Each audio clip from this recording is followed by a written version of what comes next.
Putting logos on t-shirts can be a challenge. A lot of times when you have more than one, you want to be sure that each one lines up just so to have a nice, clean, polished look among all of the shirts. So today, what we're going to do is have a quick look at a trick that I came up with to help me line up all of my shirts just so.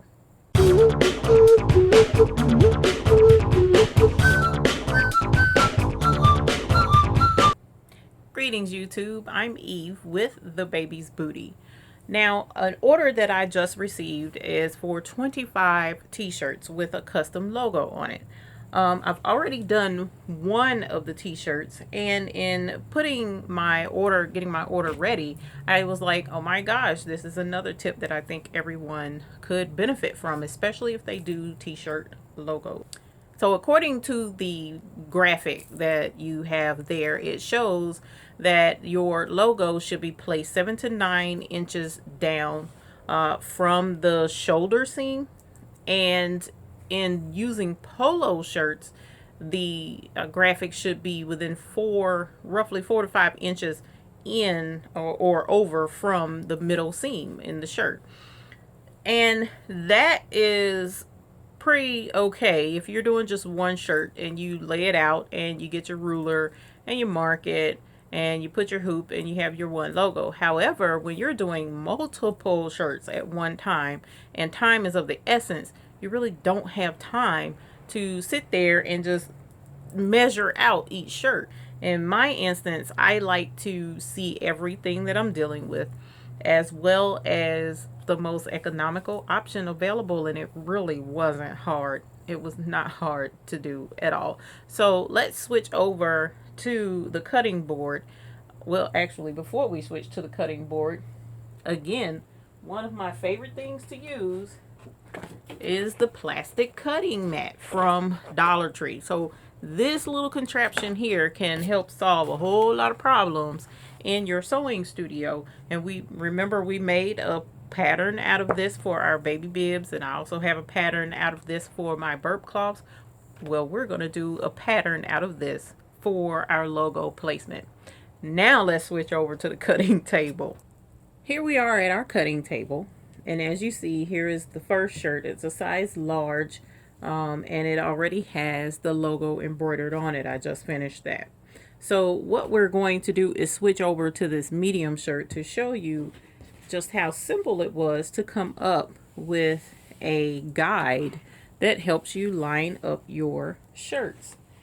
I'm going to start with a medium, although you want to be sure that you have a size pattern that's going to help you with whatever size shirt it is that you're going to be using the most. Well, in my instance, he's doing large, medium, and small shirts. So I kind of had to do a pattern for all three, but for right now, we're going to start with the medium. What you want to do is make sure that the shirt is laid out nice and flat, and that your seams and everything are flat as they can be. You want to get a ruler and have that laid out. Then you want to have your cutting mat ready. So just for illustration purposes, here's a cutting mat. Now, I love these because you can see through them. The other guide that's available on the market today, I believe for $20, it can lay out the shirts exactly like this is going to do. However, you can't see through it. If I'm looking at the actual item itself, you can't see through it at all. And I like to see what's going on underneath my shirts, or underneath my guides. So that allows me to make sure that everything is lined up the way it should. So once you get your shirts laid out and they're laid out nice and straight, you want to put the top of the cutting mat up here at the very peak of the neck collar, and then using your tag as a central reference, and you also can measure from one side to the other. Like this is 7.5, so 3 and 3 3/4 should be the center. It doesn't look like it in this thing. Let's see. Let's take a look. Slide it over. And that should be dead center of the shirt. Okay. So not even going by the tag, based on the measurements, it's a little bit further over. You lay it flat and you use the shirt itself as a guide. What I actually did was took a chalk marker myself and drew out where the shirt was and outlined it. And let me show you how it turned out. This is the actual guide that I did make, and the orange placement line was actually for the medium and the small shirt, and the blue line is actually for the large. What I also did was I went ahead and I measured from the top here to down between, as we mentioned, between 7 to 9 inches. And based on that blue line, I try to aim for 8 inches, and that's where we are. And I put a mark there, and then I came up a little bit to the 7 so that I could have a up and down line to measure by.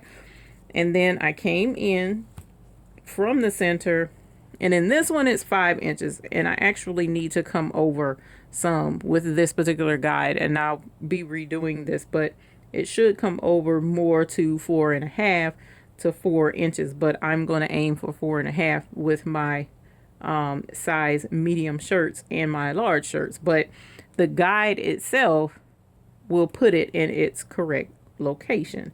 So once you do that, all I did was I took a seam ripper, a very sharp one, and used the point and pushed it down in the middle and twisted it, and did the same here, here, and here. And what I do is I lay it up against the shirt, matching the arm seam, matching the shoulder seam and the neck seam, and then I get my pencil or my fabric marker, and all I do is just put a dot in each hole, because that's the point in putting the holes in the plastic. And once I mark that and take it off, there are my 4 marking points, and I can use this to draw connecting lines for laying out the graphic. And it's as simple as that. I'll take my hoop, and when I go to hoop the fabric along with the stabilizer, I'll just lay this on top, match it up with the guidelines, hoop my shirt, and there, each time I use this guide, each one of my logos will match up, because I'm matching up the neck, matching up the arm, and I'm matching up the sleeve. Now for your guide, I was doing this as a practice to see how it would turn out, to make sure that it would work efficiently for you guys before I put it on video. So mine is with the chalk outline, and as you see, it's going to rub off. So I would definitely suggest doing this in permanent markers such as a Sharpie. If you can get a bright enough color that would show. If not, do black, and then maybe like a blue, but put an S for small, an M for medium, and then an L for large, so that you'll know which line to line it up with, and these guides as well. Now with the, and I actually did this wrong. I actually did this particular shirt incorrectly, and I'll tell you why. Because the orange line is for the small and the medium shirts, and I should have been marking the orange crosshairs here to do this shirt. But what I did was I marked the blue. As you see, the blue is showing up. I don't know how well you can tell that line, see through the paper, but I did it with the wrong one. So I'll definitely have to go back and remark this shirt. But to show you how, part of the reason why I actually would prefer to have a separate small pattern and then a large pattern that I can use separately to avoid this confusion, because I know me, I'm usually busy doing 3 and 4 things at one time. So it can get distracting and I'll do the wrong thing and I'll be upset when I stitch this out and the logo is not in the proper place. Although that's not too far off, but it's far off enough and it won't match the other medium shirts once I hoop the other medium shirts and put the logos on. Because when the customer lays these shirts out, I want each one to be in its perspective place where it should be, along with all of the rest of the shirts.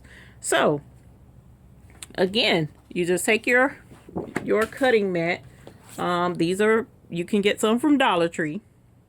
Lay it up against the shirt. You measure and you find your central point from your neck. Once you find the center point, then you make sure that it's matched up here at the top, and you make sure everything is nice and straight, and then you trace along the shoulder seam and along your arm seam. And if you want to, and this is your pattern for your medium shirts, because you do medium shirts all the time, you actually can cut this out, because this cuts very easily with just a pair of some decent sharp scissors. You can cut it out, or you can leave it whole like I did with that one. 9 times out of 10, when I redo this, I'm going to cut it out, just because I have many of these that I purchased so that I could have permanent patterns. However, you can cut it out, but then you want to measure down from your shoulder seam down to where you want your mark to be. And I prefer 8 inches because it should be from 7 to 9. So I do like a good central 8 inches. And then you want to come over here and do between 4 to 5 inches this way and mark your crosshairs, and take your seam ripper or some other really sharp pointy object, stick it in and twist it a little bit and make the hole just big enough for your fabric marker tip to be able to go through. Just dots is good enough, or if you would like, you can try and cut a little channel so that you can just mark your lines if you want to keep you from having to do that with the ruler afterwards. That's a way that you could do this cutting mat as well, if you're that handy and wish to do so. But I would prefer just to make the dots because it's minimal, and I usually don't connect the lines for myself because I can see the dots through the grid, and I just line them up with the dots and not necessarily the lines. So that is how I made a logo pattern for my shirts, logo placement pattern. I hope that was helpful to you. The logo placement pattern is quite beneficial. It can help you keep all of your logos lined up, just so whenever you do logos on t-shirts, if that's something that you do quite frequently, and it's simple, you just make your little marks on each shirt. You can even prep several shirts at one time before you even begin hooping them to go on the machine, and that cuts down time. You don't have to worry about taking extra time. And then you have your shirts after you do your logo stitch on, and it turns out where all of them will match. So I hope that was beneficial to you all, and if it was, give me a thumbs up, like on the video, because if you do put like on the video and you go out to get your plastic cutting mat so that you can make a guide, it makes it easier for you to come back to this video and have refresher notes to follow along. You can pause, you can rewind so that you can make sure that you get all of the points to make sure that your t-shirt logo placement guide works out great. As well as you can use these for polo shirts, so you can use these for onesies. Actually, you can make your own onesie placement guide. So there's a whole list of benefits to actually making these placement guides. So like on the video and you can make your own placement guides. Also, if you subscribe, it will let you know when we put out new videos, because I do like putting out videos that are helpful. And I also follow suggestions from my viewers. If anyone has a suggestion for a video of something, a quick tip that they would like to see, I'll put it on the to-do list, and we'll see about getting a video recorded so that you guys can enjoy and learn along with everyone else. I appreciate you guys for tuning in. The subscribers are pouring in. I am ever so grateful. I do definitely appreciate it, and I look forward to putting out more quality content for you all. If you have any questions, if you have any suggestions, please leave them in the comments below. I do answer and respond to my comments because I really appreciate you guys tuning in, and I do enjoy reading your comments. So until next time, happy embroidery. Click here to subscribe to our channel. Click here to view other videos in our tutorial playlist. And click here for the next video that you should find helpful. Thank you.